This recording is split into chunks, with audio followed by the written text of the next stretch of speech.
Hello, my friend. Welcome to Dreamy Nights. A gentle evening has arrived, and with it, a quiet story to soften the edges of the day. It unfolds like candlelight behind a window pane, easy and warm, asking nothing more than a slow breath and a softer gaze. The hours ahead will move unhurriedly, like a hush of wind through old leaves like moonlight, unwrapping the contours of a familiar path. So let everything loosen. Let the night carry what it can. The rest can wait. When the heart feels ready, the story begins a little like rain remembers the moss, a little like dusk remembers its home. Twilight settles over the forest in a calm that feels hand-woven. The last bands of daylight thread themselves through overlapping canopies, turning the world a layered green emerald olive and deeper shadows braided together. The air is cool and damp, with the scent of loam and crushed fir needles resting close to the ground. A faint mist lingers between roots like a soft scarf at the earth's throat, and everything seems to breathe at the same measured pace. Far away, an owl shapes the silence with a low call, not urgent, merely present, as if reminding the wood to keep time. Between the high trunks, light thins and pools. Each pool gleams briefly before dissolving, as though the forest is collecting the day's last brightness and folding it carefully away. On the bark of a beech, ancient lichen forms pale constellations, each patch cool to the touch, each ring of growth a memory of rain.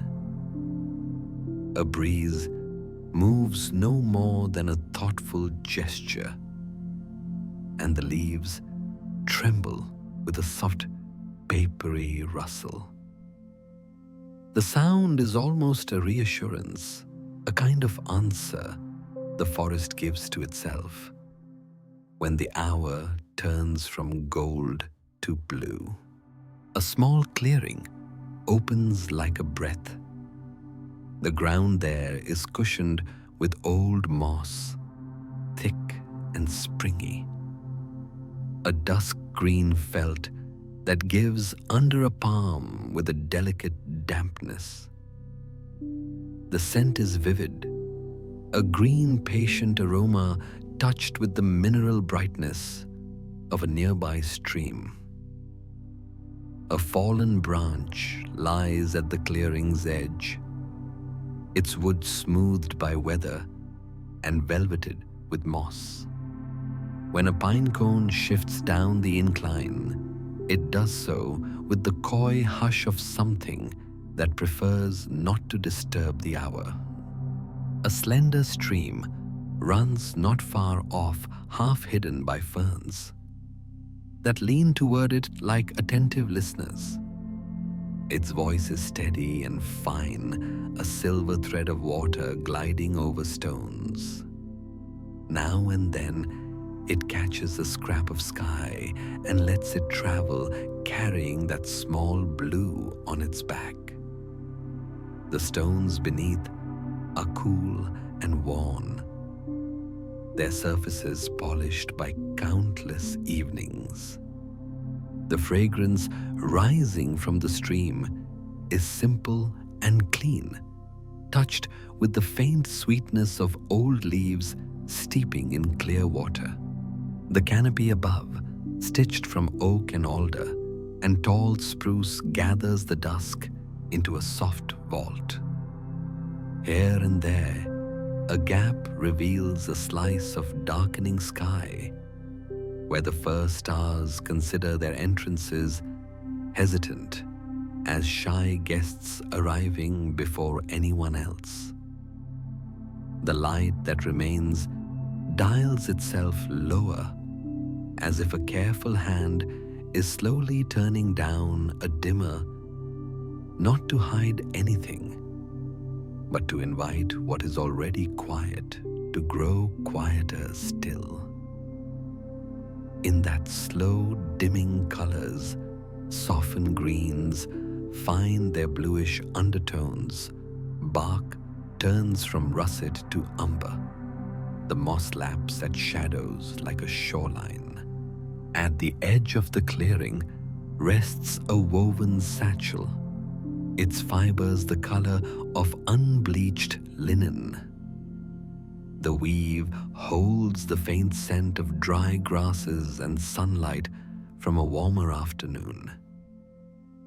A wooden cup, smooth with years of palms, leans inside it, beside a coil of twine and a folded square of cloth that still remembers the fragrance of smoke from last winter's fire. The satchel strap has a place where the braiding has frayed into softness. Fingertips know to land there without looking. The presence that inhabits this place is not announced by footfall or cough, not even by the shifting of fabric.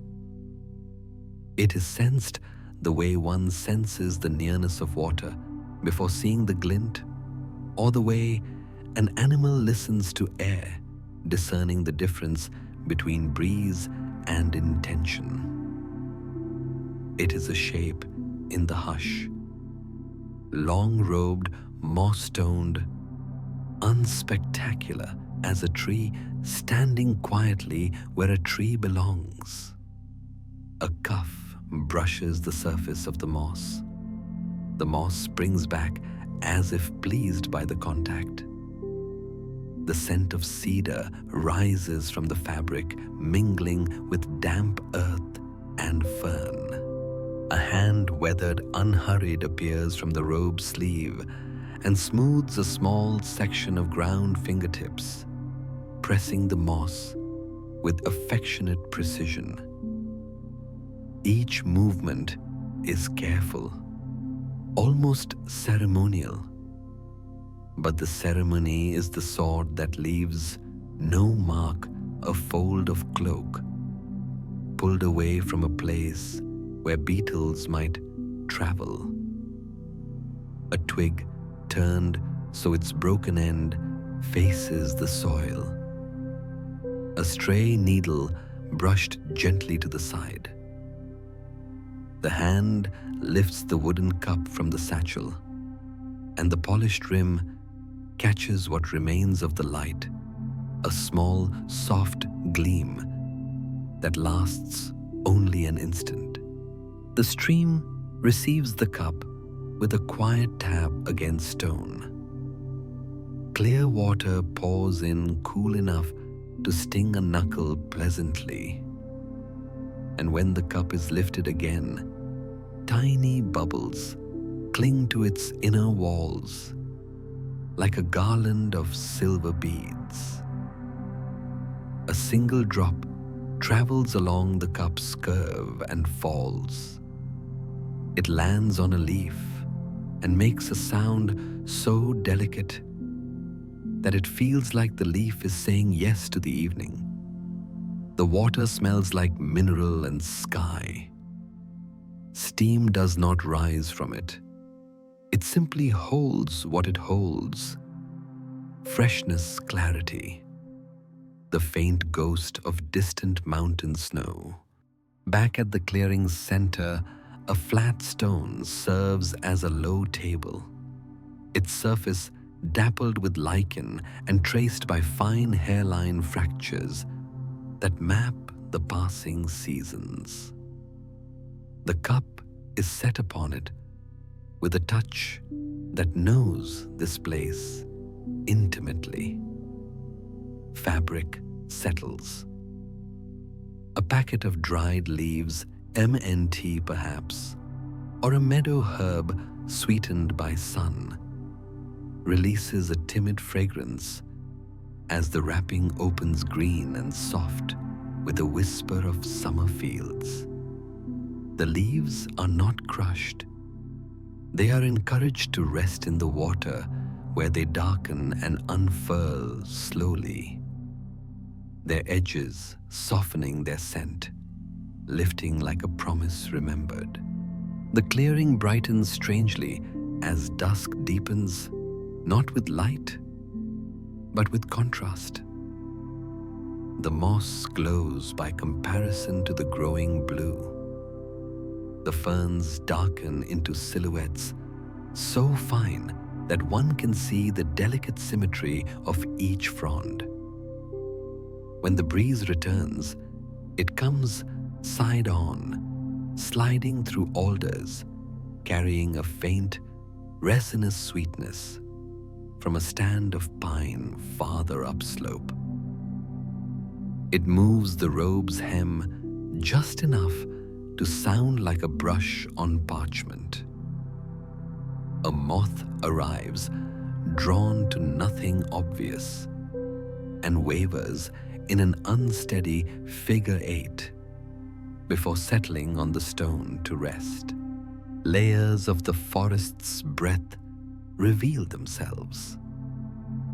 There is the high breath of the canopy leaf on leaf, a distant ocean of murmurs. There is the middle breath of the clearing ferns and grasses nodding together. And there is the near breath, the immediate exhale of moss and earth, cool and green and softly damp. Each layer moves at its own tempo, yet all together. They amount to a single slow respiration, as if the forest is adjusting itself to the calmest version of its own rhythm. Somewhere deeper in the trees, a branch drops a cone, and it tumbles through needles with a faint series of taps, like distant beads on a string. The sound disappears into the ground, and the ground absorbs it with uncomplicated kindness. The first star shows itself cleanly through a gap, white as a quiet eye. Its light is not strong enough to shape shadows, only to suggest a sheen on the stream where the water widens. That suggestion is enough to make the stream's voice seem nearer, as though light and sound have found each other and agreed to travel together for a while. The hand that prepared the cup now warms around it, receiving the steady comfort of wood that has met both winter fires and spring rains. No sip is taken.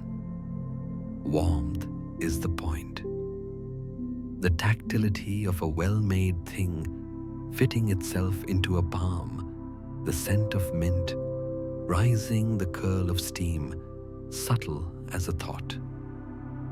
The steam carries a memory of fields, soft hills, late sun. The dust of pollen turned golden in the air. In the clearing, the memory seems to exist without hurry, like a book that remains open at the same page for years without growing old. An owl chooses another perch and resettles its weight with a muffled shuffle of feathers. That delicate sound moves through the clearing like a permission to continue being quiet. On the stone, the moth flexes its wings once, twice, then stills, as if asking the night to press a fingertip to its crown and grant it calm. From beneath the flat rock table, a small line of ants proceeds along an exact path it has followed for as long as anyone can remember. Their bodies gleam slightly in the dusk, as though polished by their own disciplined patience. The robe's fabric, rough at a distance, is soft where it touches the wrist. The kind of softness that happens because something has been used, repaired, cared for. A seam has been mended with thread only a shade darker, and that slight difference pleases the eye. It is a record of attention, not a flaw. When the cuff is drawn back, the skin beneath carries the fine scent of cedar oil that has sunk deep over time, a scent that pairs with the mint with the earth, with the faint metallic coolness of the stream. Together, they compose an accord the forest recognizes as its own. The clearing receives the first full note of a night. It is not a sudden change, but a long, low chord laid under everything else. Shadows stop being outlines and become a belonging. The air, which earlier moved in small thoughts, grows steadier, and with that steadiness comes a delicate drop in temperature, noticeable against the skin where the robe's fabric loosens. The moss seems to grow cooler by a whisper, as if telling a secret only the ground can hear. At the stream, a leaf detaches and lands upon the water facing upward, becoming a small skiff for a brief journey. It drifts past stones that wear a varnish of moonlight, past the submerged roots of alder reaching like careful hands. The leaf's passage makes a texture under the stream's constant song, a faint, papery shush that harmonizes with the larger running. For a moment, the leaf's reflection is as bright as the leaf itself. And then the angle changes and both become small, right-sized to the night. The cup's steam thins and threads itself into the air, mingling with the breath of mint. A second fragrance arrives, resin from a nearby pine where a bead of sap has warmed enough during the day to weep and now cools into a clear tear. The scent is honeyed and ancient, like a candle made of remembered summers. It lingers low where the moss holds moisture and keeps smell close. Somewhere, the owl offers its call again, lengthened, gentle, as if the sound itself has feathered edges. On a slope to the west, dry needles form a soft mat. When the breeze turns, they answer with a faint sift like silk, sliding over silk. In that sifted sound, the forest arranges its evening vocabulary. Hush, breath, murmur, rest. The vocabulary needs no grammar. It does not progress toward anything. It is sufficient as itself, the way a tide moving in place is sufficient. The way a sleeping animal's chest is sufficient. The clearing listens without effort. and the listener in the clearing becomes listening more than form. The woven satchel, now closed, sits beside the flat stone. The twine has been coiled with simple care. The folded cloth is squared to its own corners, a quiet geometry that nothing demands but everything appreciates. These small human alignments, cup on stone satchel at rest robe, fallen into its own soft folds, echo the forest's larger alignments. Trunks plumb to the earth's pool branches, following their old mathematics. Water taking the patient curve it always takes. Harmony does not announce itself. It gathers, and then it is simply here. The mist lifts for a moment in a slow unraveling and then lays itself back down. Where it thins low, stars gleam with the tiny brightness of seeds. The clearing becomes seed-like too, held enclosed, prepared for a season that asks only for quiet. The ground keeps the day's warmth at a depth just beneath touch. The air accepts it without wanting to rise. The stream writes one clear, continuous sentence, and no reply is needed. Dusk has been replaced by night, and night slips into place without a seam. In this finished hour, the forest's breath is the only clock, and it keeps generous time. The owl's final call of the evening drifts through the canopy, soft, then softer. The moth stills completely. The cup, emptied of steam, holds warmth like a memory.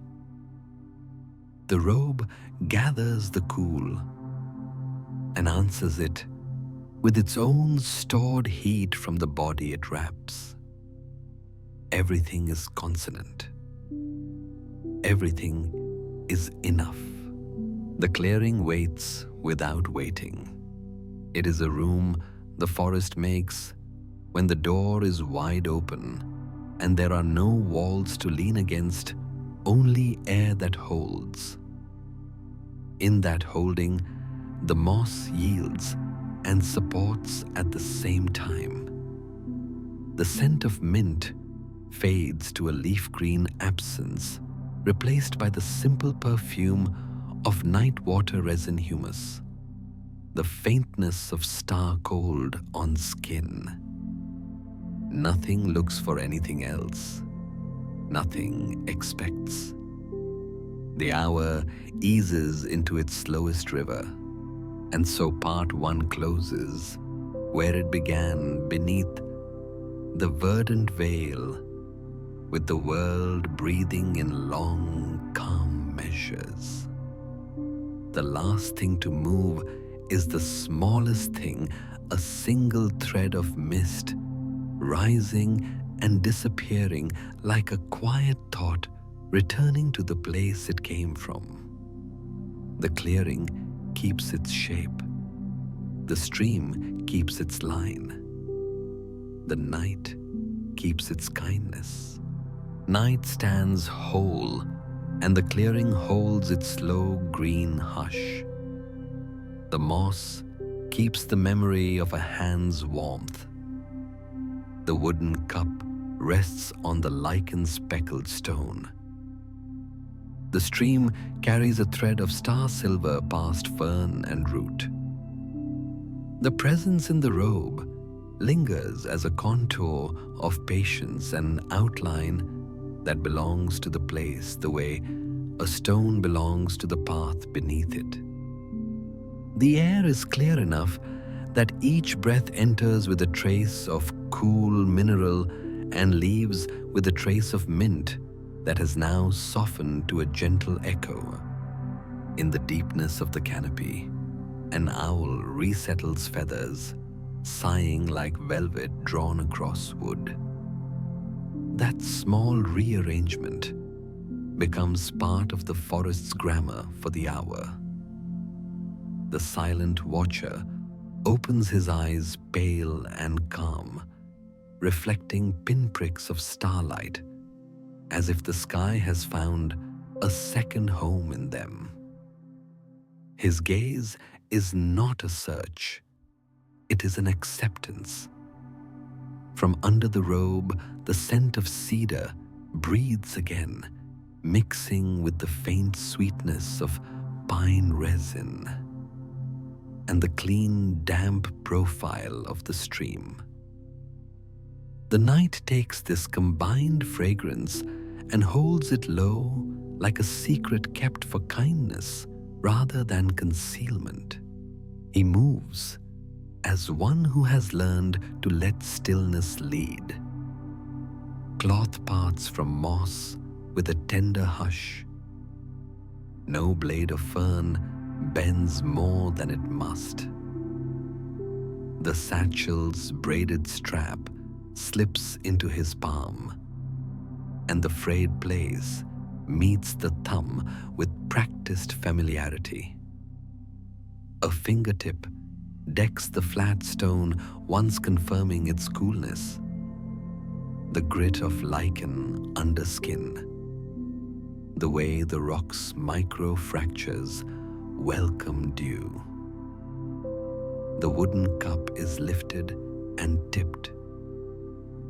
Clear water flows from rim to ground with a soft silver pour that darkens a patch of moss to the color of night itself.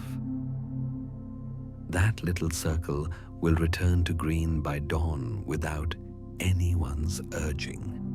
A small pouch appears from within the satchel rough linen, its fibers gently stiff from sun-dried washing. A faint herbal aroma lives in it. Something meadow-sweet with the shy brightness of chamomile and the softer murmur of motherwort. Fingers untie the string. The pouch's mouth opens and exhales, a summer made of fields. The silent watcher does not hurry. He gathers some of the leaves, not pinching, but cupping them in his palm as if to carry them without breaking the conversation they're having with the air. The stream is sought again, and water answers the cup with a clean ringing contact against stone, then settles with its tiny bubbles like stars at the rim of a wooden universe. Heat is not the task. Time is. Leaves unfold in the coolness and offer what they can, their fragrance lofting in a thin ribbon. The cup sits upon the stone. Steam does not rise, so the scent remains close, intimate. The action is as much for the hands as for the mouth. The tactility of wood against skin of linen against knuckle of twine, pulled and laid straight. In a world tuned for haste, the Druid's single insistence is on a pace older than habit, older even than the trail the ants have memorized. A whisper begins, not speech in the way a marketplace understands speech, but speech in the way water understands stone. The silent watcher does not raise a voice so much as allow a voice to exist. It carries the low smoke of winter fires long gone.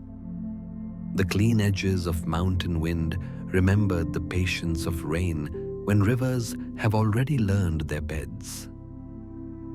The words are brief, shaped with few syllables, and meant to be felt as much as heard.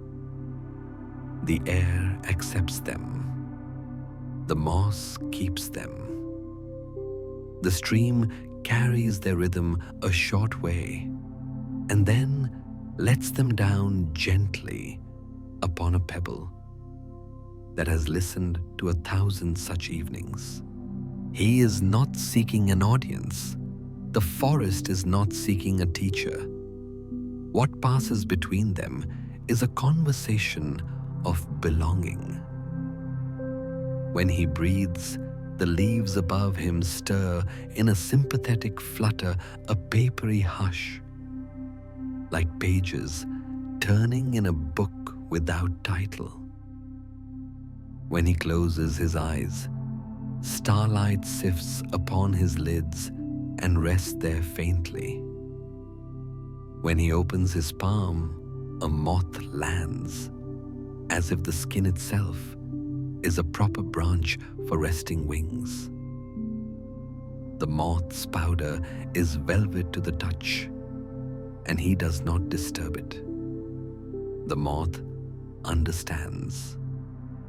It has borrowed his stillness and returned him a piece of its own. He rises, letting the robe fold along the lines of his legs with a soft fabric sigh, and begins a slow, nearly silent walk toward the oak that holds the eastern edge of the clearing.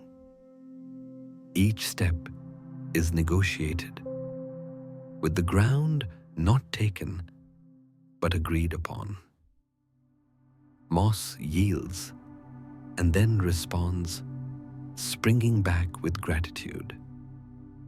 Needles crunch only as much as they must. The breath of the earth, warm just beneath the surface, comes up in a gentle exhale loosened by the cool of night. That warmth smells faintly of iron-rich soil and damp bark, like the inside of a well-made wooden chest that has stored autumn carefully. At the oak, vast time-worn its bark, a relief map of seasons, he places his palm. The touches, whole-handed weight, shared and unforced. Bark presses its slow geometry into skin. Skin gives its thin pulse to bark. In that exchange, nothing is changed, and everything is affirmed. The silent watcher closes his eyes again and listens to the tree's silence, which is not the absence of sound, but the presence of a deep, even hum, too slow for most hours to notice. A breeze arrives at shoulder height, bringing the faint resin sweetness from the slope and a cooler thread from the stream. Two currents meeting, weaving a single balanced breath. He draws a small knife from the satchel, not a blade for severing, but a tool for tending. Its handle is worn to a satin sheen, and the metal holds the dull glow of moonlight like a promise to be gentle. He kneels at the roots where soft litter has gathered oak leaves, beech shreds, a scatter of alder catkins, and he clears a small circle with deliberate care.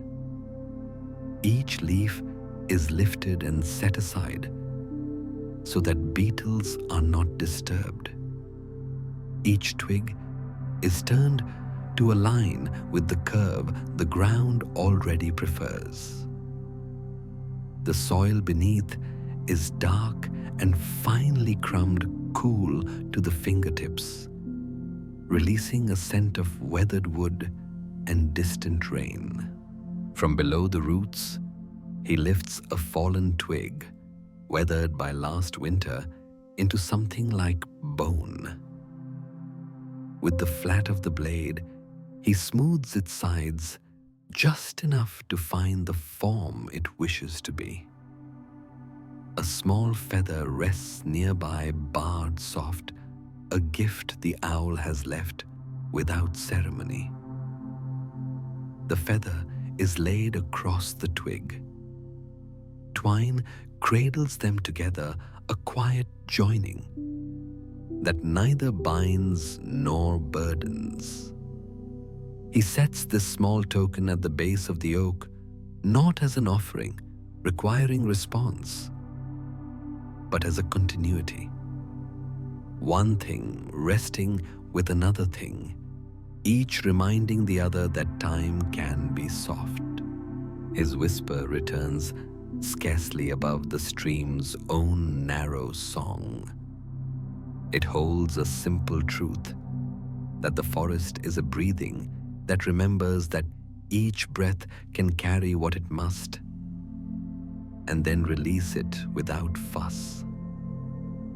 Words name the roots as keepers of old rain, the leaves as translators of light, the moth as a letter written by night on its own darkness.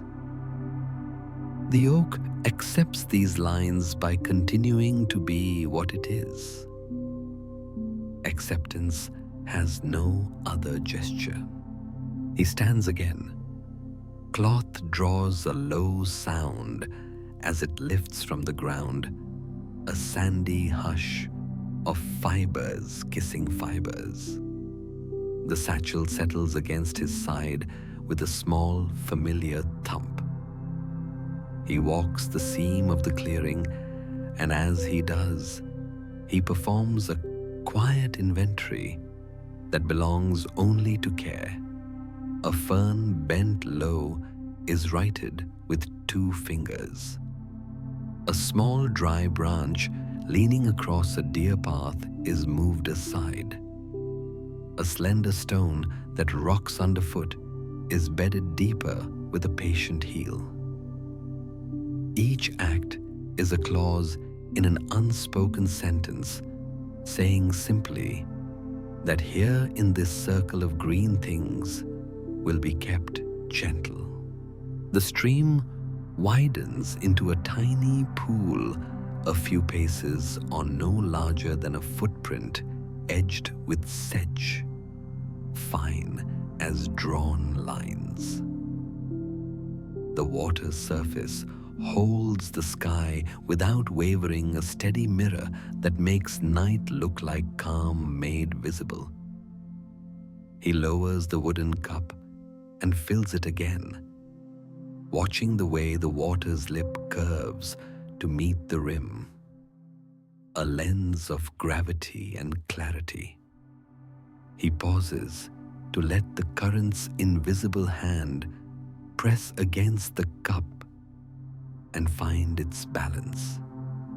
The cup is then lifted, not to drink, but to catch the pool's slow scent stone leaf, a faint hum that could be called sweetness if sweetness had no sugars.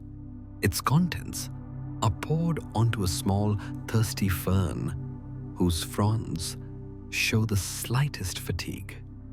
The sound of water on leaf is a miniature applause, a fine patter, quickly gone. The fern answers with the almost imperceptible uncurving that a keen eye loves to watch, though no impatience is invited here. The night receives this exchange and places it beside the moth's rest, beside the oak's hum, beside the owl's feather, a series of small things that together make a world. Returning to the flat stone, he brings forth a second cloth. From the satchel older woven closer, the color of river stones. He draws the wooden cup into its fold and wipes along the rim, slow and even. The grain of the wood rises to meet the cloth, and the cloth answers with a dry whisper. He polishes until the cup's surface feels warm to the fingers, as a well-loved instrument feels warm when its strings have been tuned with care. The cloth is folded back along its creases and tucked away, carrying the cup's clean scent with it.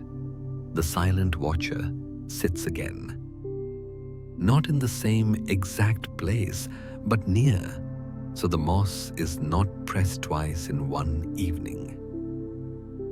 His robe settles with that same soft parchment sound. Overhead, the gaps in the canopy have shifted, and a cluster of stars finer than seed now gleam where earlier there was only green. Their light touches the stream in 3 slim separate ribbons.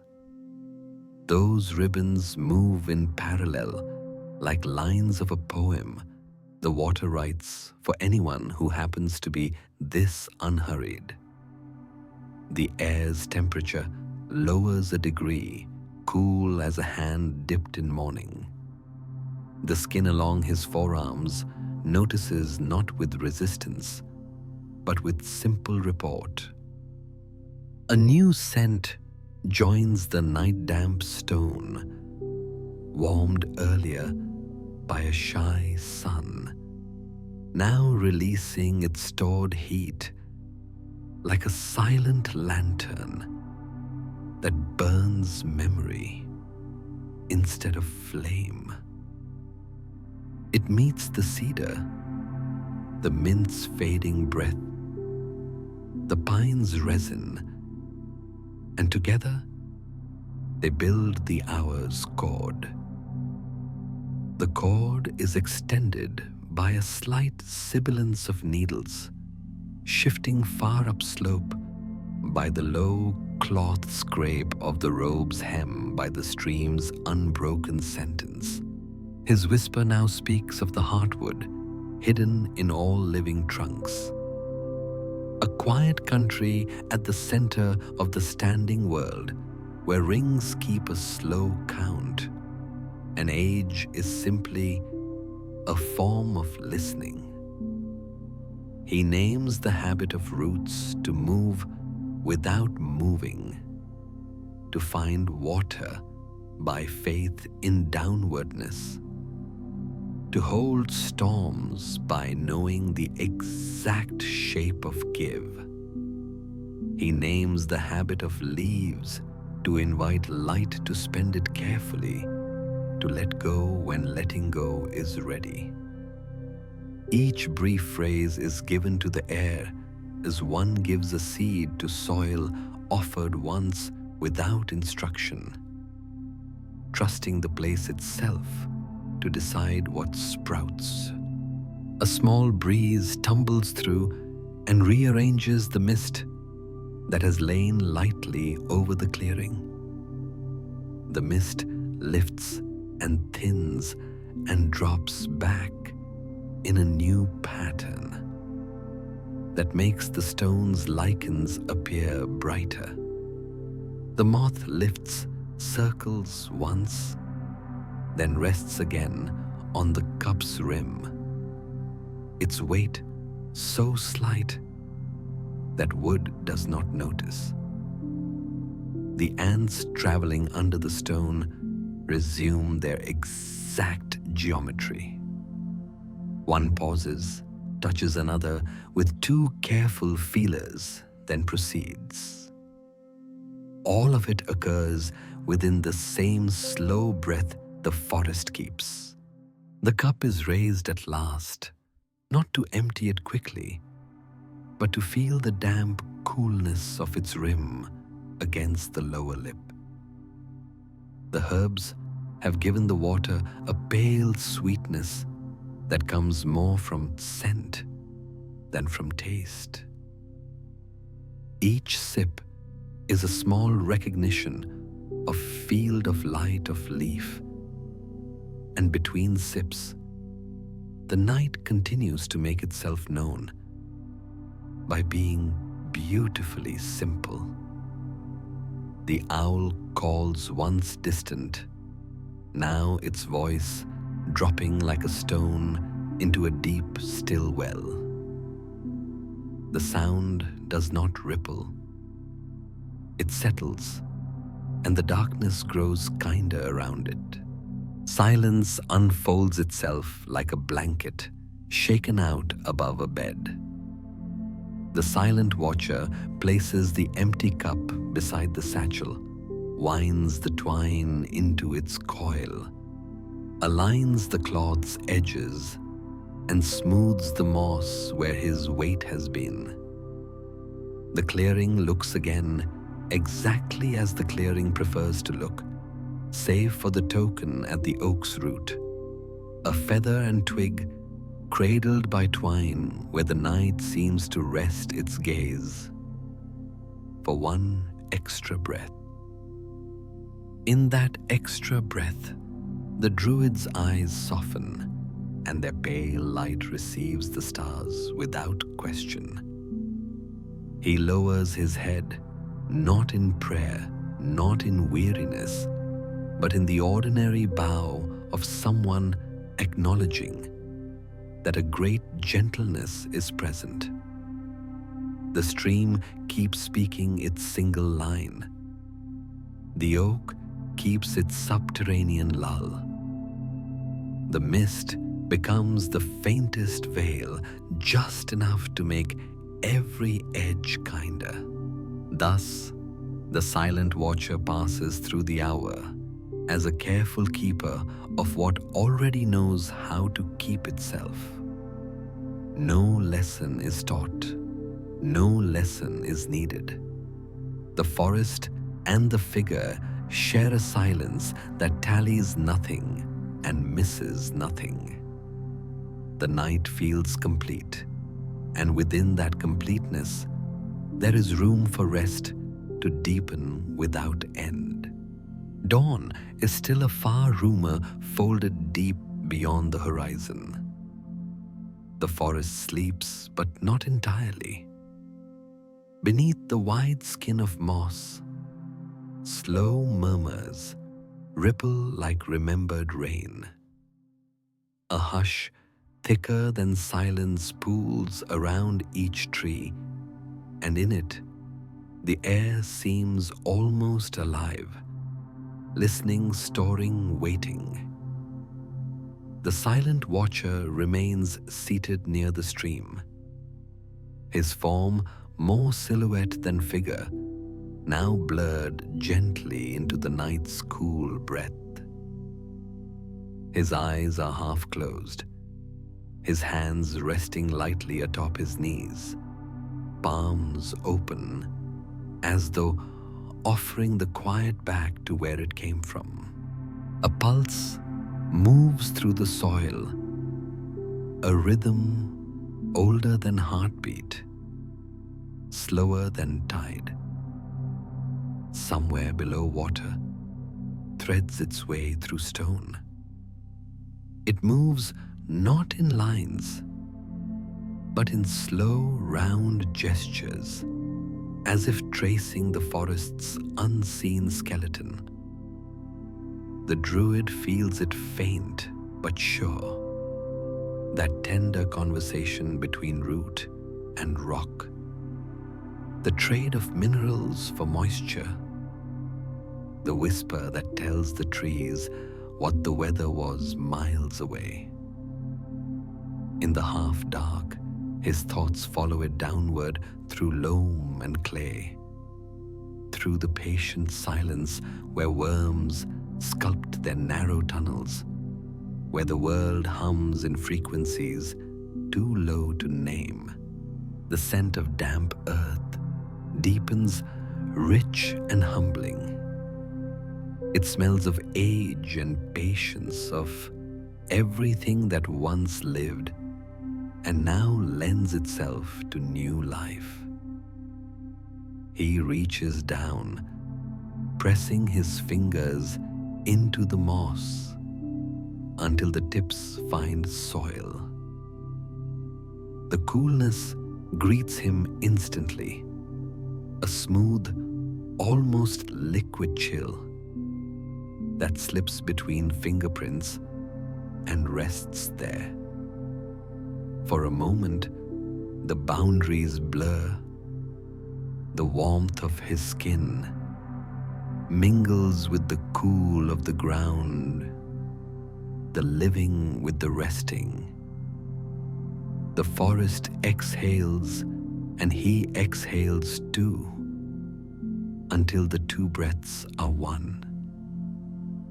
A faint breeze stirs the upper leaves. They murmur like soft voices holding a secret too beautiful to guard. The sound travels downward through branch, through trunk, through layers of bark, and into the heartwood until even the roots hum in reply. The Druid listens. This is how the forest speaks to itself, not in words, but in resonance, in the subtle passing of tone through living wood. It is not a language meant to be translated. It is meant to be felt. A beetle stirs under a fallen leaf. The tiny shift releases a new fragrance, the tart sweetness of decomposing pine needles, clean and sharp as distant memory. Above, a star slides behind a passing cloud, dimming the light for a heartbeat. In that dimming, everything draws closer together. The stream's silver, the lichens pale green, the thin smoke thread of mist. It feels as though the entire forest has folded inward to listen more carefully. The silent watcher begins to hum. The tone is low, steady, and nearly indistinguishable from the night around him. It vibrates more than it sounds, carrying a warmth that seems to rest directly against the earth. Moss quivers faintly beneath his knees, and the tiny ferns nearest to him sway as if drawn toward the source. The hum travels not as sound, but as texture. It seeps through soil, finds the roots of the nearest oak, and is welcomed like an old friend. The oak answers with a creak from within, a sound more felt than heard. A reminder that even trees dream. A pair of fireflies drift between the ferns, their light soft as thought. Each glow lingers longer than the last, tracing slow arcs in the air. When they rest on the bark of a fallen log, the wood glows faintly in return, as though the moss itself is exhaling stored starlight. The Druid's breath finds their rhythm. Inhale glow, exhale darkness, inhale again, and the pattern continues. A whisper moves through him now, not his own voice, not entirely.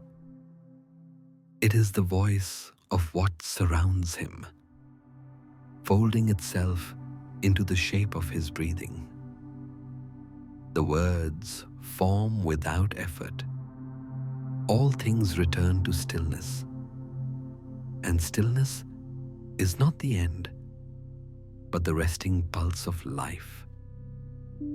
The forest seems to nod at this. Water quickens its trickle, answering. A small branch dips under the weight of dew and releases it, the drop landing perfectly in the center of the pool at his feet. Rings spread outward in slow motion, overlapping until they dissolve into glass again. The scent of cedar returns, carried on a low gust that drifts through from the west. It passes through his robe, stirring the fibers softly, and brings with it a memory not his own. A sunlit grove, perhaps a gathering of roots and herbs drying in warm wind. Scents in this place are not merely reminders. They are messengers. Each carries the forest's handwriting, looping and graceful, written in aroma rather than ink. The Druid lowers his palm, spreading his fingers along the ground, tracing over roots that twist like sleeping serpents. The bark beneath the surface feels faintly warm, a subtle thrum that mirrors his pulse. The line between his veins and theirs blurs until it is no line at all. Only a shared rhythm, a recognition that both are part of a single circulatory system that belongs to the earth. He feels it more than knows it. Everything alive is drawing from the same deep well. When he speaks again, it is only a murmur. Each root finds its path unseen, yet all drink from the same water. The air takes the sentence and disperses it gently, letting it dissolve into mist. The forest accepts it without needing reply. He leans forward, brushing a small patch of soil clear with the back of his fingers. Beneath it lies the delicate pattern of a root, no thicker than a thread. Pale as moonlight, fragile as breath.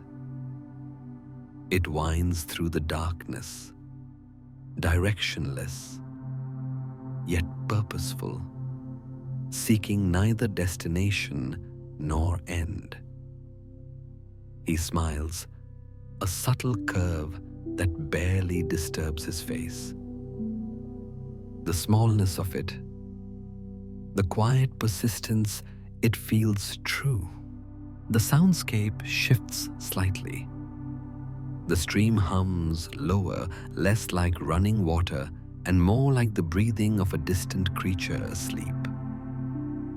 A chorus of unseen crickets joins their rhythm, unhurried, each chirp cushioned by space. The air holds the faint mineral taste of stone kissed by moisture. Somewhere, bark pops softly as the night air cools its surface. The forest has 1,000 voices, and each one knows when to pause. The silent watcher sits back slowly, palms brushing the moss to steady his balance.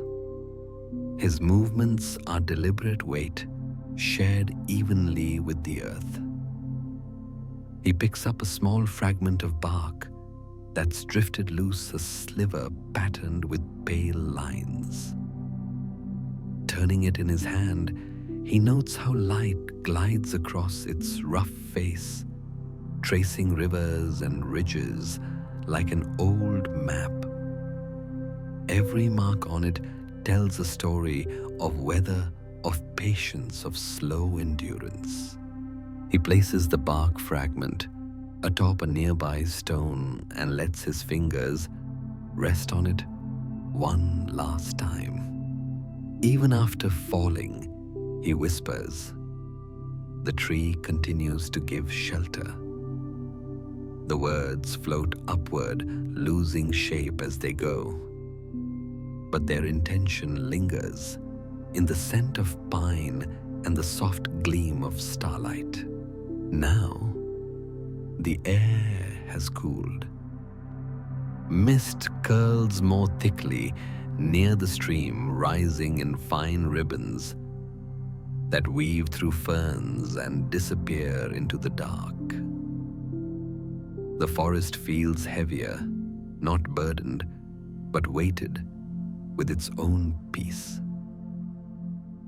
The silent watcher stands unfolding himself like a reed returning upright after wind. His robe gathers faint droplets of dew, each bead catching the smallest shimmer of light before vanishing. He turns toward the deeper woods.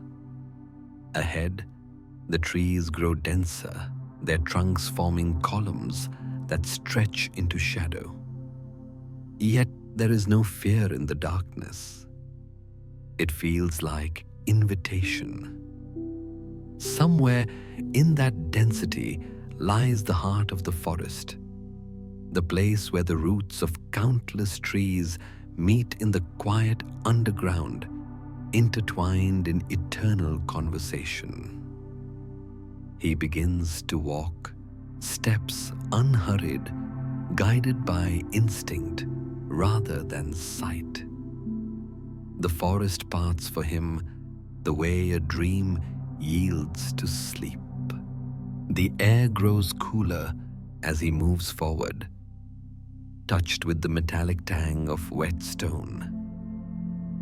Beneath his feet, the ground dips slightly, and the soft rhythm of his tread joins the slow percussion of falling droplets. Each drop strikes a leaf, a root, a stone, notes in a song composed by the earth's own patience. In these layers of sound, the Druid hears kinship, the smallness of his own life folded lovingly into the vast, enduring hush that birthed it. He stops beside another great oak, its roots half exposed where the ground has washed away. Their shapes curve and curl, thick as serpents, polished by centuries of wind and rain. He rests both hands upon them. The bark is cold, damp, alive. You remember, he says softly, and remembering is your way of prayer. The tree says nothing, and in its silence, he finds exactly the answer he sought. Leaves overhead tremble faintly, letting through small patches of moonlight that land like coins upon the moss. The forest's breath deepens. The watcher closes his eyes, and for a long moment, he simply listens to everything and to nothing. Time becomes circular like the rings beneath the bark he touches. Thought drifts, light as pollen, and then stops drifting altogether. There, in that stillness, the boundary between what is seen and unseen melts away. The whispering roots, the quiet water, the sleeping insects, all are one great body, endlessly patient, endlessly breathing. And at its center, the Druid sits like a pulse within a vein of earth, not commanding, not asking, only being. The forest hums once more, deep and slow. The air tastes of moss and silver. Peace settles as fine as dust, as eternal as stone. The hour drifts past midnight, though time here does not measure itself in hours. The forest breathes in long, deliberate cycles, an inhale of mist, an exhale of dew. Every root and branch glows faintly beneath the moon, and every leaf seems to hold its own small dream. The silent watcher has followed the stream to its quietest place, a hollow deep in the woods, where the water slows to a reflective pool before vanishing underground. The air is cooler here, denser, touched with the faint sweetness of moss and the metallic hush of stone. At the pool's far edge rises an immense tree, the oldest of them all. Its trunk is vast and ridged with the carvings of time. The bark gleams faintly silver under moonlight, its grooves wide enough to cradle small nests of lichen. Around its roots, the earth swells like the soft rise of sleeping breath. The Druid stands before it, and for a moment does not move. His presence, small and still, becomes another offering laid before the heart of the forest. He bows his head slightly, not from ritual, but reverence. The air around this tree carries a low vibration, a hum so deep it can only be felt within the ribs.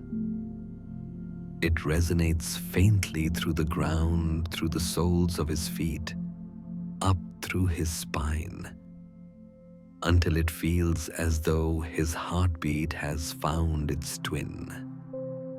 The tree hums back. He steps closer, tracing his palm along the bark. Its texture is a living map of valleys where rainwater has run for centuries, smooth plains where the touch of deer has polished the surface to a faint sheen. The scent is warm, earthy, and a mixture of old resin and sun trapped in memory. Beneath his touch, the wood feels alive, pulsing with a slow energy that moves like light behind fog. The Druid rests both hands upon it and closes his eyes. Within the dark of his lids, the world rearranges itself. He no longer stands before the tree. He stands within it. The forest dissolves into green light, soft and radiant, wrapping him in warmth that feels like safety. There is no sound but the slow current of sap moving upward. No thought but the rhythm of growth. It is a dream of standing still, yet living fully, of reaching toward light without leaving one's ground. He feels the weight of countless seasons gathered here. The taste of snowmelt that once lingered in the roots. The touch of storms that brushed against branches, the deep rest of winter sleep.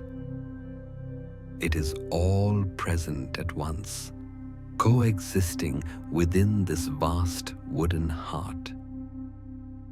The Druid's own breath falls in sync with it, slowing until it becomes indistinguishable from the tree's unseen respiration. Around him, the forest fades further into softness. The pool reflects the scene with dreamlike clarity, a robed figure resting against an ancient trunk, his outline barely distinct from the bark that holds him. The air vibrates gently with life. Quiet insects turning in the grass, a frog's small echo joining from somewhere unseen. Every note contributes to the same calm melody, a hymn of patience. The moon climbs higher, its light thin and pure. Where it touches the upper branches, the leaves gleam like metal in a forge, each vein outlined in silver.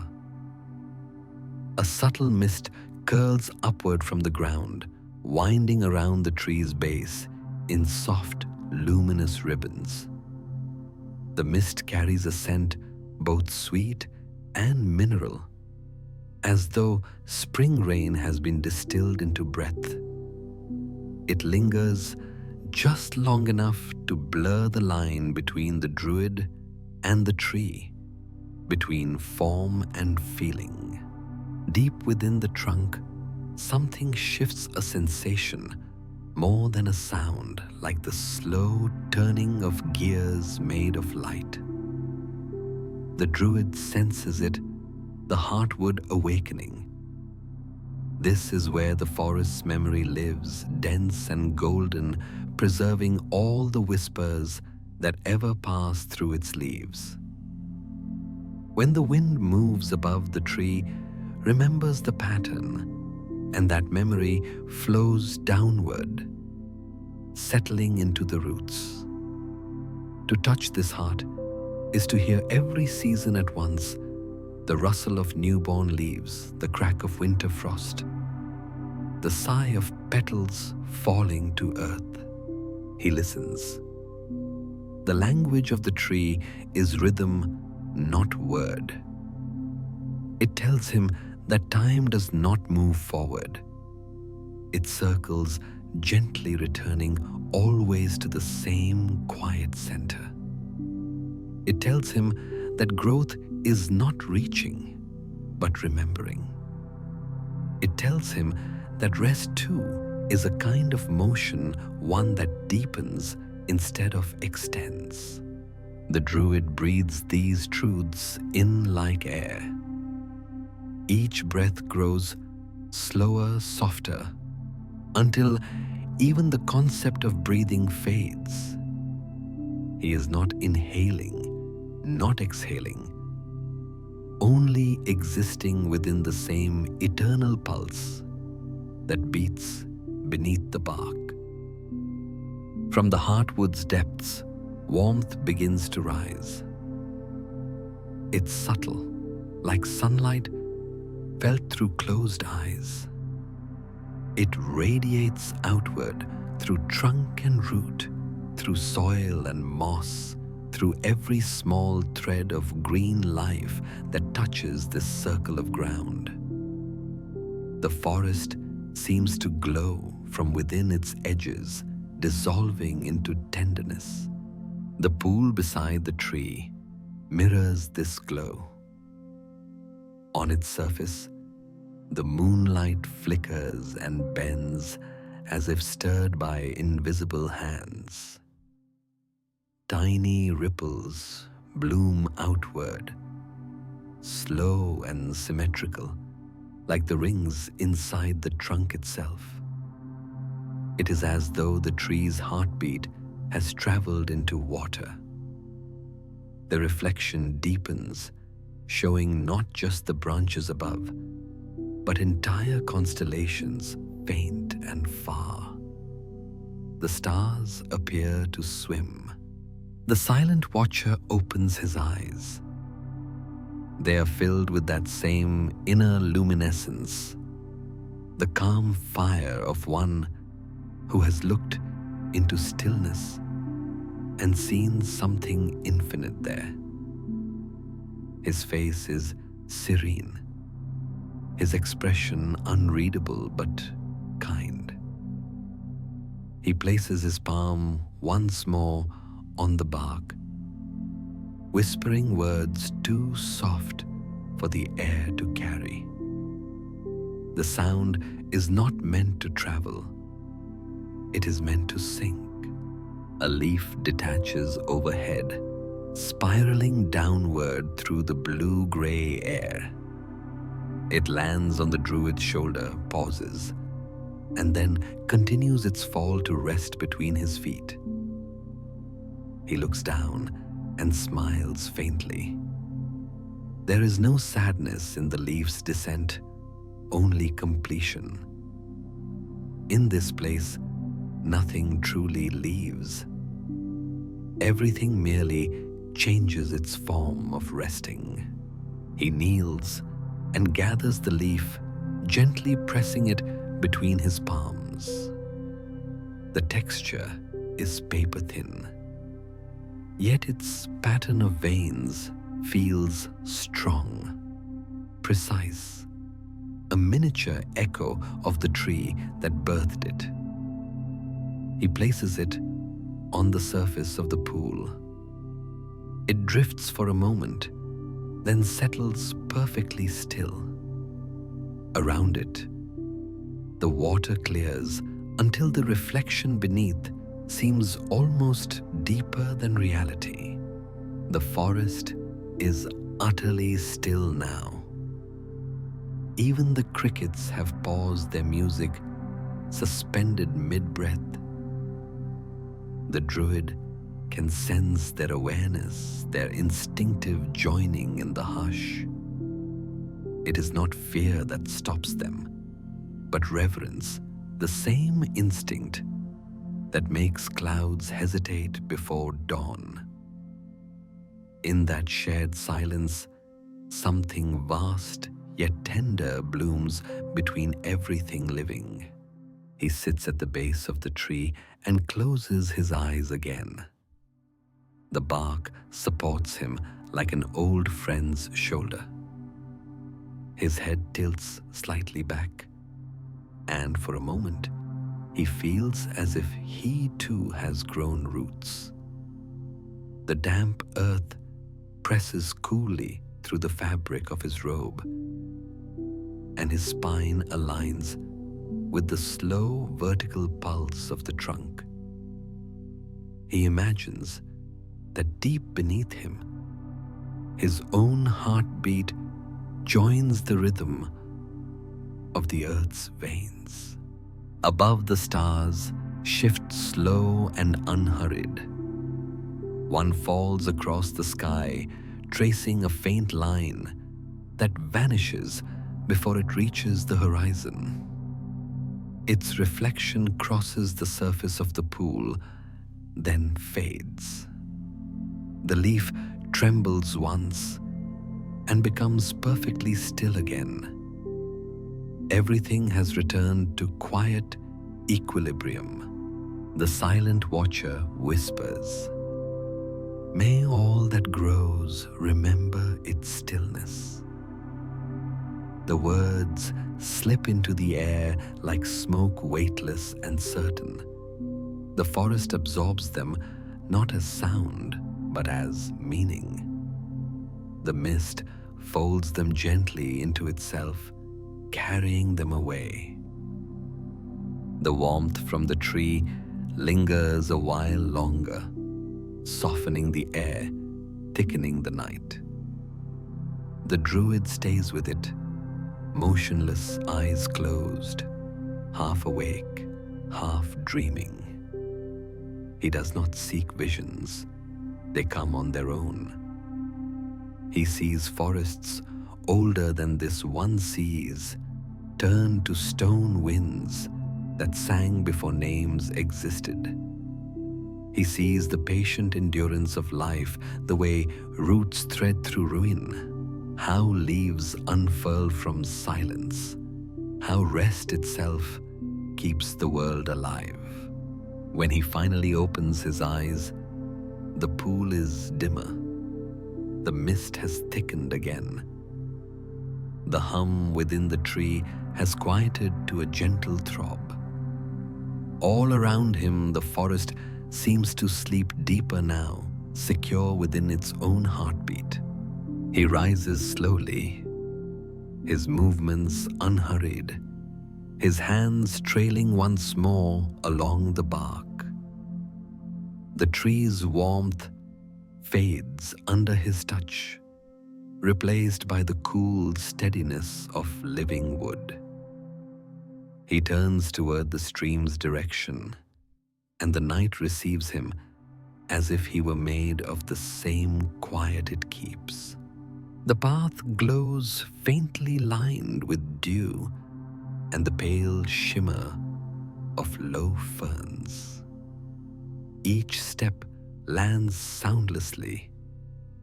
Each breath blends with mist. The heartwood's hum remains in his body, a secret rhythm that will not fade.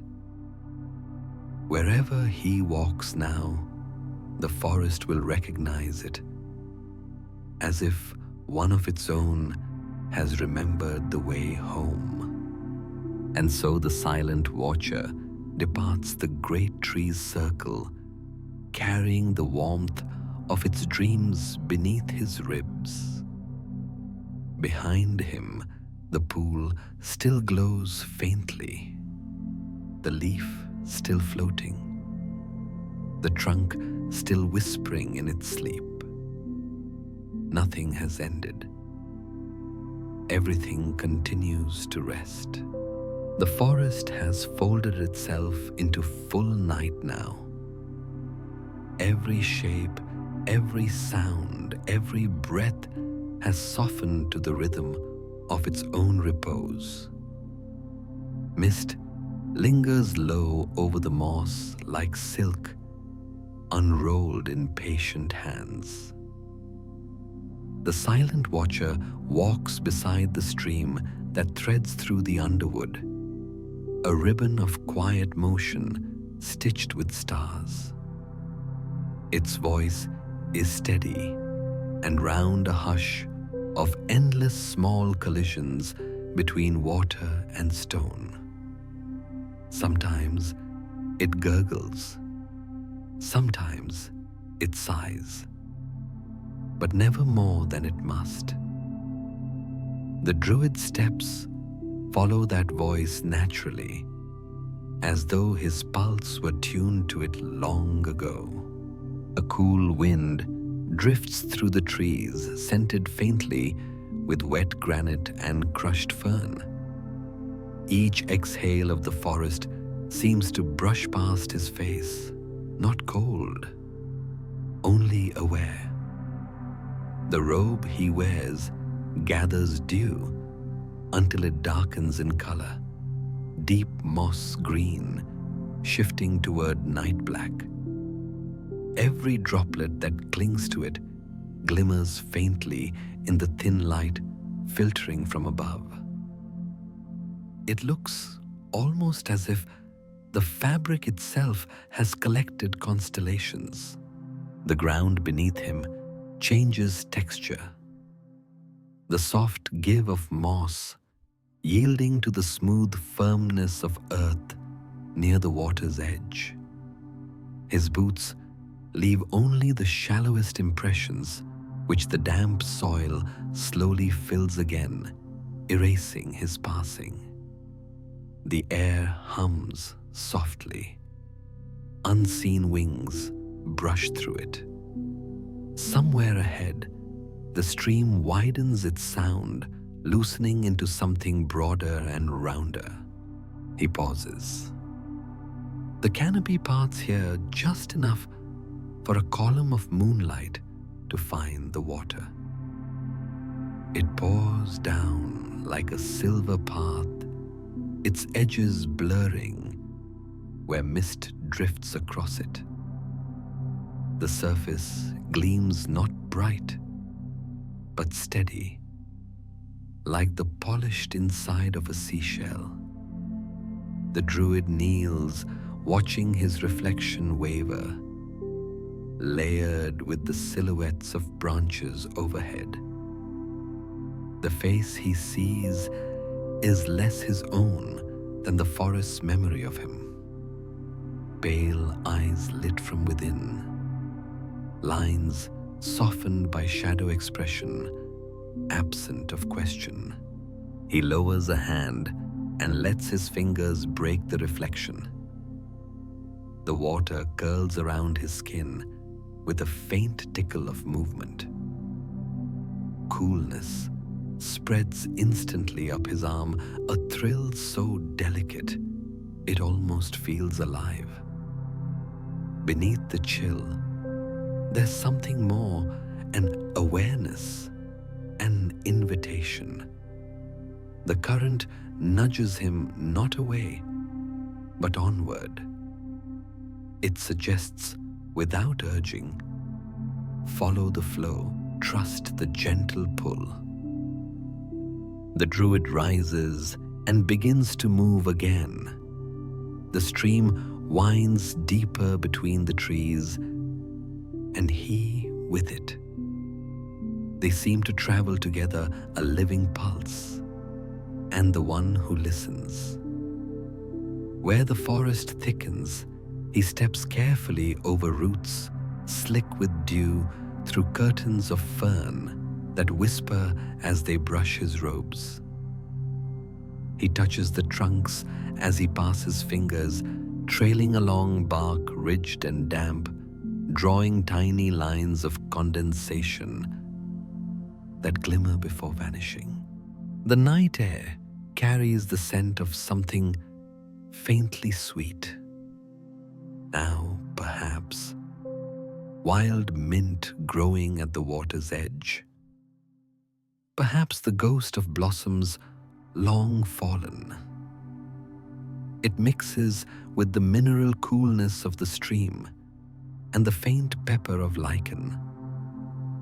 The combination is both grounding and light, the scent of places that exist for the sake of rest.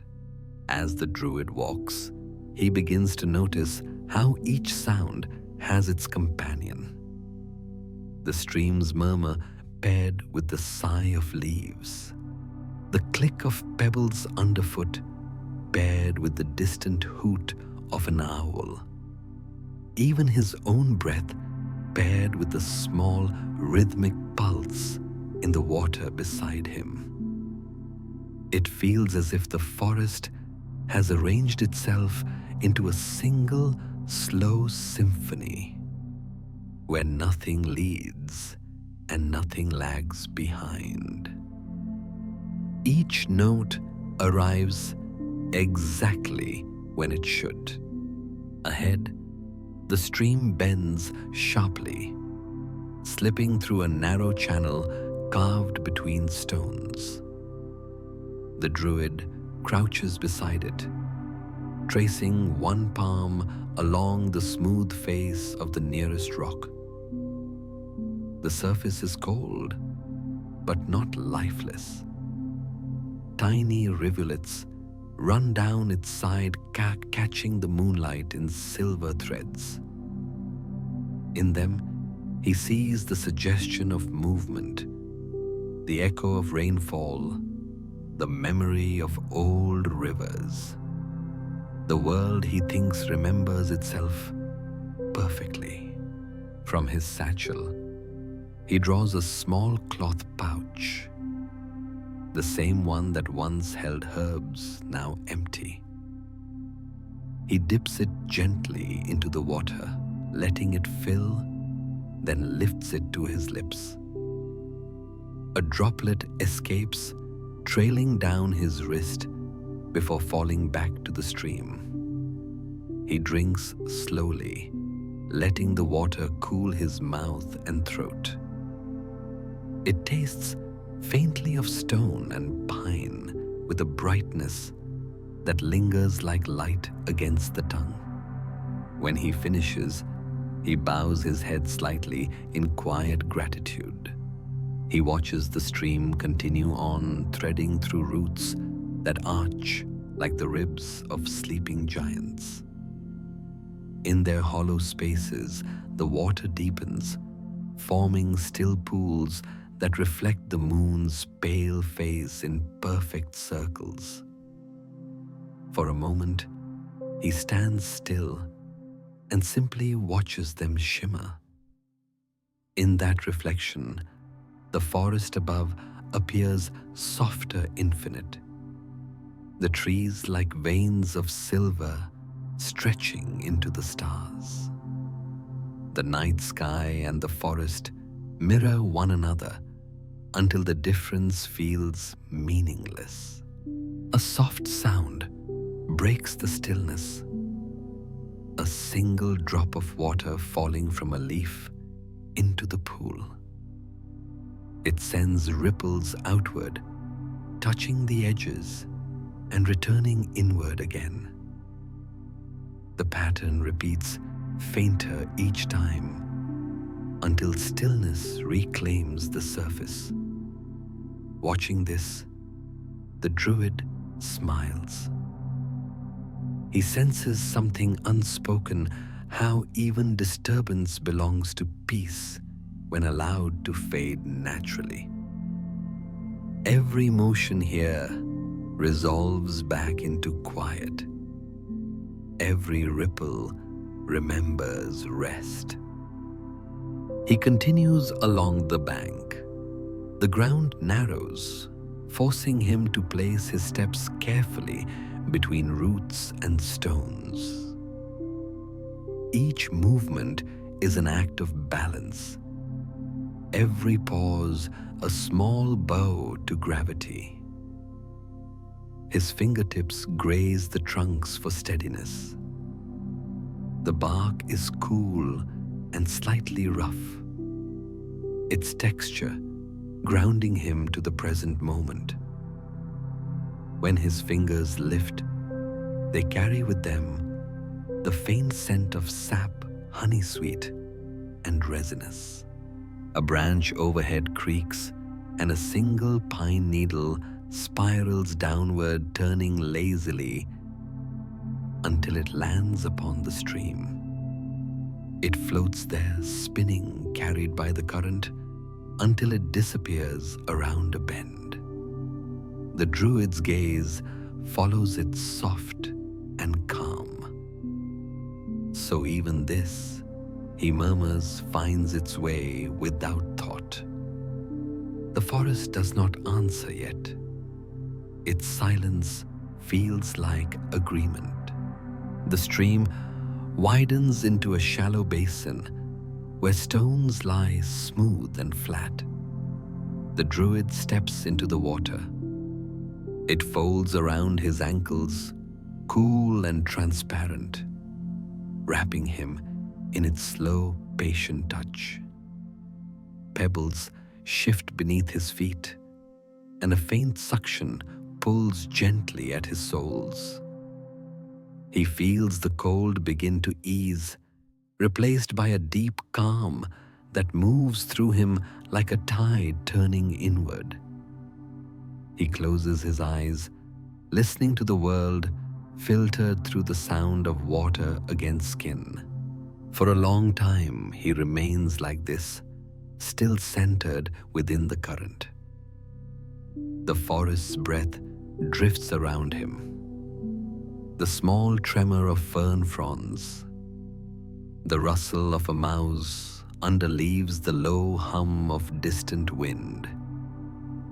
None of it asks for notice, and yet each detail joins the larger stillness layer upon layer until silence itself feels full, almost tangible.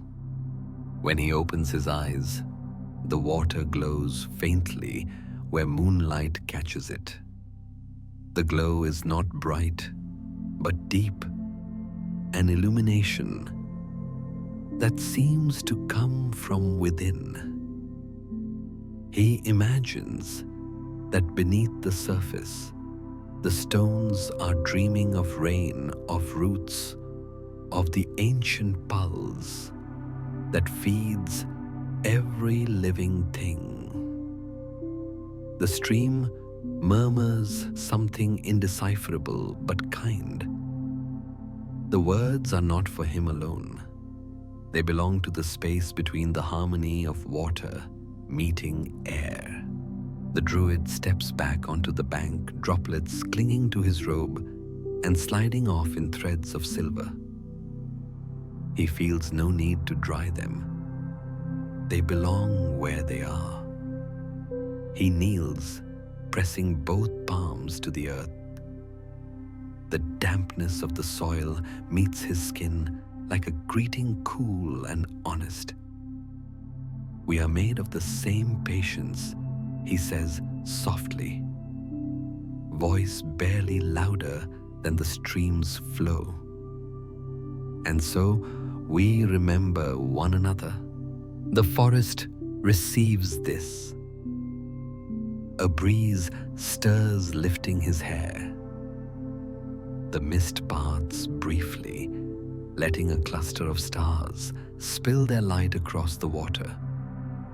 The reflection trembles, then steadies, and the Druid watches the sky settle into the stream again, as though heaven itself has come to rest in the hollow of the forest's hand. He sits once more by the water's edge. His robe gathers around him, heavy now, with dew, its folds dark as river stones. He leans back on his hands, feeling the solidity of earth against his palms. Overhead, the canopy sways faintly, leaves turning their undersides to catch the silver light. The air tastes clean, nothing but air water and night. All motion slows, all sound recedes, until only the heartbeat of the stream remains. That pulse is enough. It holds the shape of time without dividing it, the shape of calm without freezing it. The silent watcher closes his eyes, and the water continues to move. Each moment passes as though it were both beginning and end. Far away, an owl calls once more. Soft, hollow, perfectly placed. The forest answers with silence so deep it seems endless. Within that silence, peace gathers like cool mist. It does not ask to be held. It simply arrives. And so the Druid remains there beside the still water, hearing the whisper of the stream, the slow turning of the night, and the faint infinite rhythm of the world at rest. The night has grown weightless. The forest holds its breath in perfect balance between darkness and light. The hour that belongs neither to this day nor the next. Time itself feels softened, its edges dulled by stillness. The stars above hang unmoving, suspended like silver seeds in a vast field of quiet. The silent watcher walks slowly beneath their glow, his steps soundless on the moss. The warmth of the heartwood still hums faintly through his chest, steady as a hidden drum. It guides him deeper into the forest, not by sight, but by memory, by the low pull of something ancient and kind. Around him, the air grows heavier with scent damp bark, faint smoke, and the sweet breath of mushrooms. hidden beneath leaves. Each fragrance feels like a voice speaking softly of things long past. A pine cone crushed underfoot releases a sigh of resin. A fallen branch creaks faintly when brushed aside. Every sound is an echo, gentle and circular, repeating itself through the ages. He reaches a clearing unlike the rest, smaller, enclosed by trees, whose trunks are furred with pale moss that gleams under moonlight. In their stillness, they seem less like trees and more like sentinels, patient and unblinking.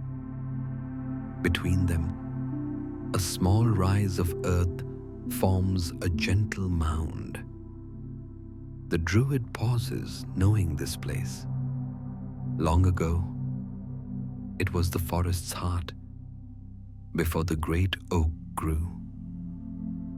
The air here is older, richer, filled with the breath of centuries. He kneels, laying his palms upon the soil. It is cool and fine-grained, its scent reminiscent of rain long since evaporated. Beneath the surface roots weave like veins carrying the faint warmth of buried life. The Druid closes his eyes, and in that instant, the silence opens, not empty, but vast, filled with the low memory of everything that has ever been. The forest begins to remember aloud. At first, it is sound, the creak of trees bowing to ancient winds, the slow grind of stone as mountains rose, the faint patter of rains that nourished the first moss on a newborn rock. Then come the textures, the weight of fog, the softness of fallen petals that have long since become earth.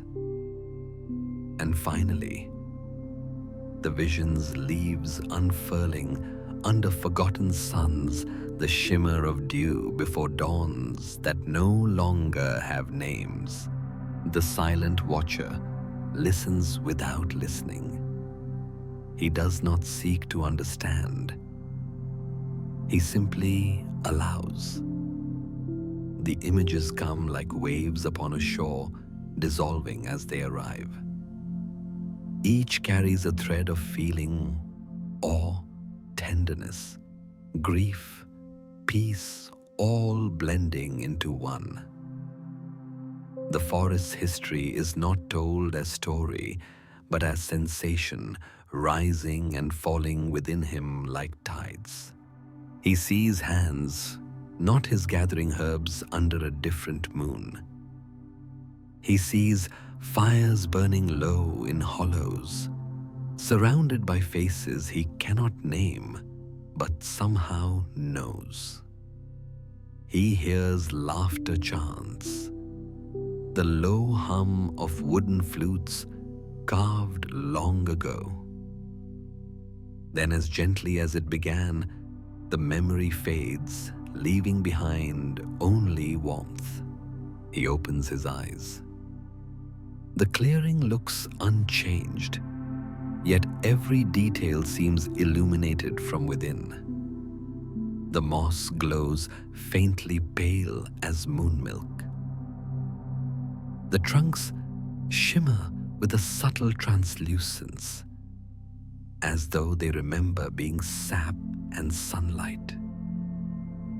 Above, a single wisp of cloud drifts across the stars, slow enough to be timeless. The Druid breathes deeply, tasting the air. It feels layered, not one night, but all nights together. Each inhalation brings with it a hint of the past smoke from old fires, rain from centuries ago, pollen from flowers extinct but remembered. The forest keeps everything. Nothing is lost here, only transformed. A breeze stirs. It comes low, curling between roots and stones, carrying whispers too soft for words. They brush past his ear like voices half-formed, like the breath of ancestors sleeping beneath the soil.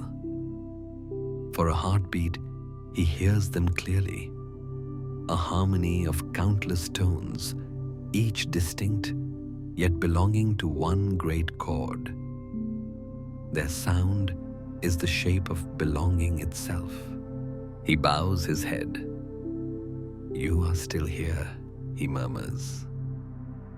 In the rings of every tree, in the dust that feeds the roots, in the quiet that follows every song. His voice is not prayer, but recognition, the simple statement of a truth that has never required belief. The forest replies not with words, but with feeling. A gentle tremor passes through the ground, faint but unmistakable. The trees sway as one branch is moving in slow unison. It is not wind, it is remembrance. Each trunk seems to breathe out at once, releasing air that has waited decades to be freed. The sound is like a long sigh of relief, an exhalation of eternity. The Druid feels it ripple through him, a tenderness so vast it seems to dissolve every boundary. For a moment, he cannot tell whether his heart is beating inside his chest or beneath the ground. Both pulses echo each other perfectly. The night folds tighter around this moment until it feels infinite. A thin mist begins to rise from the mound before him. It coils upward like smoke, glimmering faintly. Shapes form within it, not clear, not solid, but reminiscent antlers, wings, hands, leaves. They are not ghosts. They are memories, given shape, gestures of energy repeating themselves. They linger only a breath before dissolving again into the air. The Druid watches without surprise. He knows this is how the past remains visible as patterns, not people. He reaches into his satchel and removes the same piece of twine he used earlier to bind feather and twig. He unwinds it slowly, the fibers whispering against his skin. Then he lays it gently upon the mound, forming a small circle. It is a gesture older than language, the symbol of return of cycles that never end. Within the circle, he places a single stone from the stream, smooth and shining with faint moisture. "Let the circle remain unbroken," he whispers. "Let memory rest in kindness." The mist curls around his offering as though tasting it.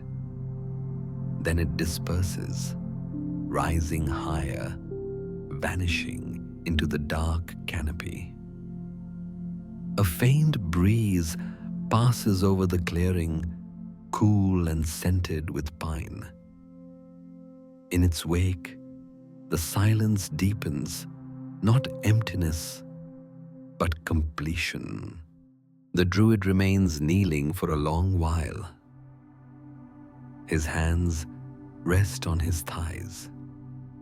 his eyes half open, reflecting the faint shimmer of the moss. Around him, the forest breathes steadily, the ancient rhythm restored.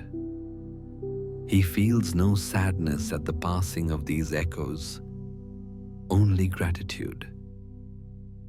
To remember, even for a moment, is to honor what never truly left. When he finally stands, the movement is slow, graceful, as if drawn upward by invisible hands. His robe slides against his skin with the faint sigh of cloth meeting air. He presses a palm once more to the mound, cool earth against warm flesh. Rest well, he says softly, not to anyone, but to everything. The night resumes its quiet patterns. Somewhere in the distance, the stream murmurs again, carrying forward what the soil has whispered. The crickets return to their song, measured and low. The moss glows faintly one last time before settling into shadow. The silent watcher turns toward the trees. His path is not marked, yet he knows it by heart. A corridor of soft light where mist bends to his passing. He walks without haste, his steps tracing the rhythm of the forest's breath. Every sound that follows him, the sigh of leaves, the creak of branches, feels like a blessing for the journey onward. At the clearing's edge, he pauses and looks back. The mound gleams softly in moonlight, a quiet pulse in the dark. It seems both ancient and new, as if the ages themselves are still breathing through it. He smiles faintly, not in farewell, but in communion, and then steps into the deeper shadow beyond. The path winds between trees that lean close together, their canopies weaving a shelter of green darkness. Dew gathers along the edges of his robe. The air here is cooler but gentle, almost tender in its chill. He walks until sound fades, until even his footsteps dissolve into the hum of the forest's eternal quiet. In that hush, he hears it again. The same slow vibration that rose from the heartwood and the mound, but now everywhere, resonant, complete. The forest hums, and within that hum are the echoes of all ages, birth, bloom, fall, rest, and rebirth again. The sound is round, eternal, without beginning or end. He closes his eyes as he walks, and for a long while, it feels as though he has joined the song itself. Not the singer, not the listener, but the note in between. The trees part. Ahead, the path dips toward another glimmer of water, a deeper pool that waits in stillness, framed by stone and fern. It glows faintly like a mirror for time. The silent watcher steps toward it, guided by the same soft hum that has followed him since the night began. The air gathers, the mist drifts, and the forest, remembering itself, keeps singing. The air is thick now, not heavy but full, the way dusk fills a room where a candle has just been blown out. The forest seems to hover between waking and sleep, as if the trees themselves are drowsing. Every sound, every glimmer, every scent moves at the same unhurried pace. Time has become a tide drifting inward. The silent watcher stands at the edge of the new pool. It lies still as polished glass, a perfect oval of blackness, ringed by moss and fern. Above it, the trees lean close their branches, interlacing into a living canopy. Through the narrow gaps, small rivers of moonlight spill down, tracing thin silver lines across the surface of the water. The reflections sway with each breath of the forest, rippling softly like sleeping lungs. He kneels, resting both hands upon the ground. The soil is damp and cool, carrying the scent of fresh water bark and faint mineral sweetness, like the memory of rain. Beneath the surface, he feels a vibration. The pool is breathing faintly but truly. Each pulse rises through his palms, up his arms, into his chest. It matches the rhythm within him, steady and circular. The forest, the water, and his body, all one slow inhalation. The trees exhale. Leaves rustle with a sound that is closer to sigh than to motion. Somewhere far above, a nightbird trills once and falls silent. The mist thickens, curling low, brushing against the Druid's robe in cool, feathered strokes. His hair catches droplets of dew that glint when the moonlight finds them. He closes his eyes and lets the forest breathe through him, his chest rising and falling with its hidden heart. A single drop of water falls from a leaf into the pool. It makes a circle, then another, until the ripples reach the edges and return to the center. The reflection of the moon trembles briefly and steadies again. In that simple motion, the Druid feels an entire truth unfold. That harmony does not mean stillness, but continual return.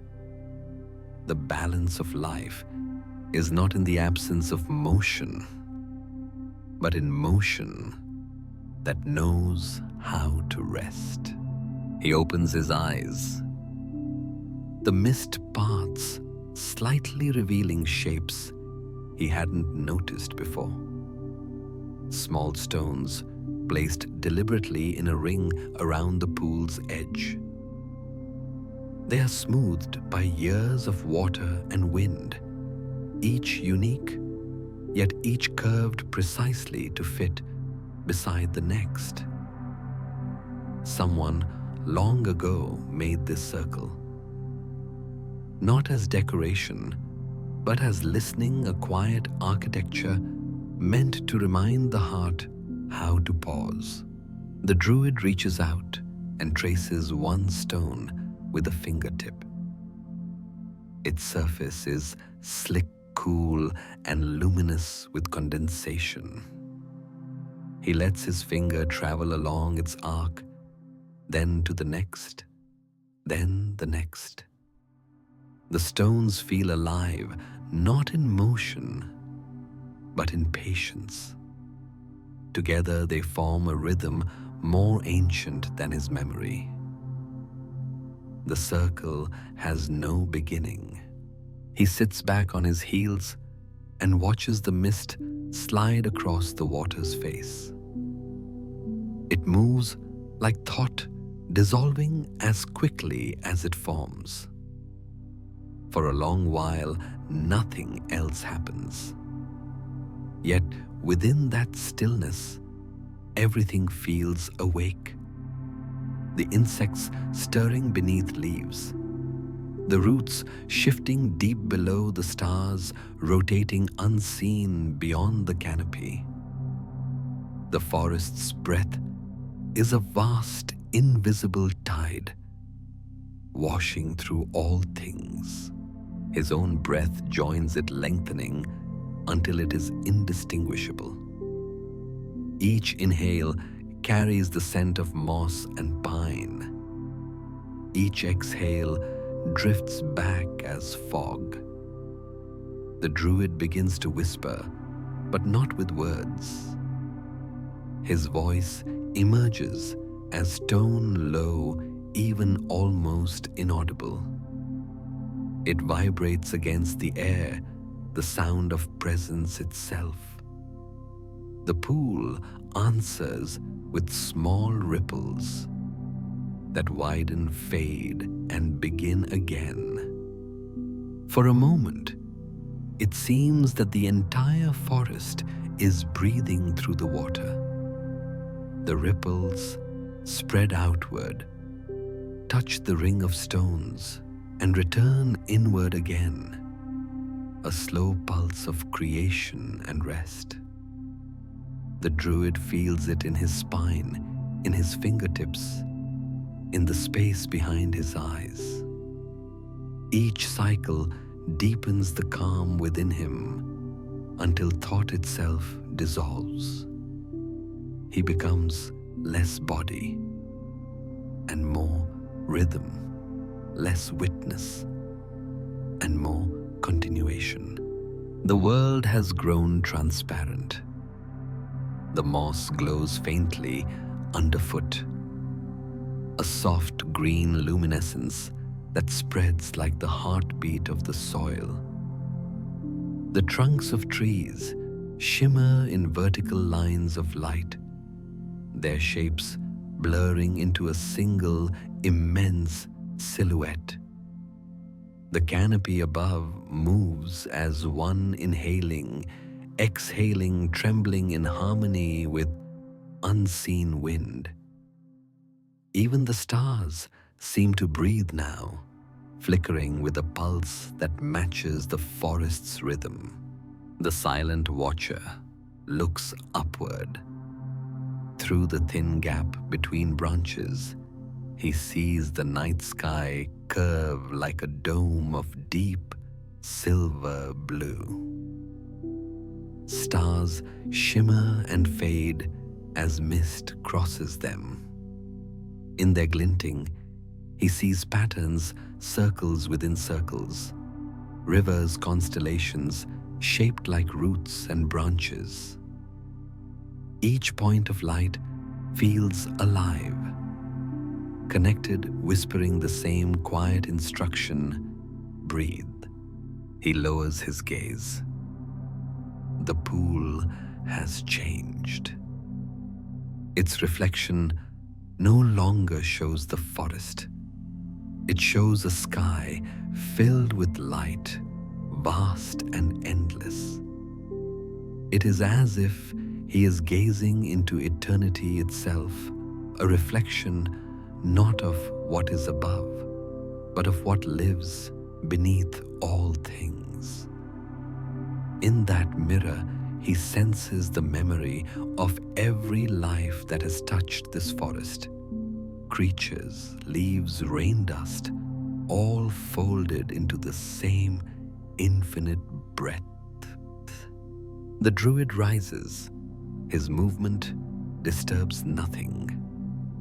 The robe falls straight, heavy with dew, its hem dark and glistening. He spreads his hands slightly, palms open, and exhales through parted lips. The breath that leaves him mingles instantly with the mist indistinguishable. He realizes then there has never been separation. Every inhalation since the first dawn has belonged to this same breath shared, exchanged, given and received without end. Around him, faint light begins to stir, not from the sky, but from within the forest itself. It seeps from the moss, from bark, from the edges of every leaf, until the air itself glows pale green. The trees' trunks shimmer with inner warmth. The water reflects this light, making the pool appear deep and infinite, a portal through which time dissolves. The Druid steps closer. He crouches, dips his hand into the water, and watches as the surface yields. Rings expand outward, carrying fragments of moonlight. When he lifts his hand, droplets cling to his skin, glimmering like small worlds. He holds them briefly, then opens his palm, letting them fall back into the pool one by one. Each drop lands with a quiet yes. The mist folds around him. Its cool touch traces his shoulders, his neck, his face. He closes his eyes, and for an instant, everything stops. There is no sound, no motion, only the suspended presence of a living world at rest. In that stillness, he hears something vast, a single slow breath that belongs to everything. It moves through him like a tide. He understands, not in thought, but in being, that he is inside that breath and that the forest itself is breathing through him. The understanding brings no elation, no revelation, only peace. It feels like recognition, like finding one's own reflection in calm water after forgetting it was ever there. He remains in that peace, still and weightless, as the light around him fades again into darkness. The moss dims the trees quiet. The pool resumes its gentle pulse. The night has reclaimed its hush, but the rhythm endures steady beneath the silence. The silent watcher lowers himself to sit beside the water, cross-legged, his robe pooling around him like shadow. He rests his hands on his knees, palms upward, and lets his breathing merge completely with the forests. The faint sound of crickets rises and falls in waves. Above, the last thin cloud moves across the moon, dimming its glow. In this soft dimness, everything has become one continuous, unbroken breath, a sigh that began before memory and will continue long after dawn. And somewhere deep within that breath, the forest dreams. Its roots murmur stories to the soil. Its leaves turn slowly in their sleep. And its heart, the old oak, the silent watcher, the hidden springs, beats in time with the quiet pulse of the world. The night expands outward. The air grows cooler. Peace lingers long and complete. The night has ripened into its quietest hour, the kind that holds No boundaries, no edges, only the soft hum of being. The forest, vast and breathing, lies beneath a silver sky that seems closer now, as if leaning down to listen. Everything has become slow tender and inevitable. The final descent into rest. The silent watcher remains seated by the still pool. His eyes are half open, though what he sees is less the forest before him, and more the luminous quiet that has filled it. Every living thing seems drawn into the same rhythm. Leaves drifting, slower mist, thickening in delicate waves, stars dimming gently as if preparing for sleep. The air tastes cool, laced with water and pine, and the faint sweetness of wood, long seasoned by moonlight. The forest breathes again, one long steady exhale that seems to move through soil and stone alike. Roots deepen their hold in silence. The water beneath them turns sluggish and rich thick with reflected stars. Even the smallest insect, the faintest pulse of sap, has joined the same slow tide of release. The Druid lowers his gaze to the pool. Its surface no longer mirrors the sky. It mirrors the heart. The stars there shimmer softly, blurred by the drifting mist, as though seen through half-closed eyes. He reaches out and touches the water once more, fingertips tracing lazy circles. The ripples radiate outward, folding light into shadow, into light, a slow alchemy of stillness. Above him, the canopy sways as if breathing in sleep. Branches move together like the rise and fall of a chest at rest. The forest no longer seems made of individual trees, but one vast organism dreaming of itself. In that dream, the Druid is not a part. He is a single pulse within the body of night, part of the same soft rhythm that guides everything toward rest. He lifts his face to the sky. The moon, veiled by thin cloud, glows like milk poured through silk. Its light falls in tender gradients, silver on moss, pearl on bark, soft gold where mist gathers thickest. In that light, even the smallest things are sanctified droplets, suspended from fern tips, the glint of a spider's thread, the pale gleam of his wooden cup resting by the stones. Everything glows not because of brightness, but because of peace. He closes his eyes again, and the forest continues inside him.